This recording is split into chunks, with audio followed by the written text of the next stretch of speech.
រាជអត់សូវចាប់អារម្មណ៍តាមពិតថ្ងៃមួយរួចខែពិសាជាថ្ងៃចូលឆ្នាំតាមបែបពុទ្ធសករាជឥឡូវពុទ្ធសករាជយើងបាន2568ហើយដល់ខាងស្អែកហ្នឹងចូល2569អញ្ចឹងពិធីបុណ្យពិសាខបូជាគឺជាពិធីបុណ្យរំលឹកដល់ព្រះពោធិសត្វប្រសូតរំលឹកដល់ថ្ងៃព្រះអង្គបានត្រាស់រំលឹកដល់ថ្ងៃព្រះអង្គបរិនិព្វាននិងថ្ងៃចូលឆ្នាំនៃពុទ្ធសករាជយល់ណាព្រះពោធិសត្វប្រសូតថ្ងៃ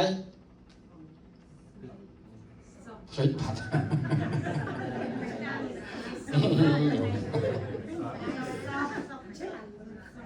ព្រះពោធិសត្វប្រសូតនៅថ្ងៃសុក្រខែពិសាឆ្នាំចព្រះពុទ្ធបានត្រាស់ថ្ងៃពុទ្ធខែ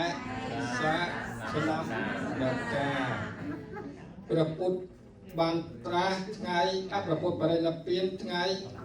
អង្គារខែពិសាឆ្នាំសាយថ្ងៃចូលឆ្នាំសករាជពុទ្ធសករាជថ្ងៃ100ខែវិសាខសាធុអនុមោទនី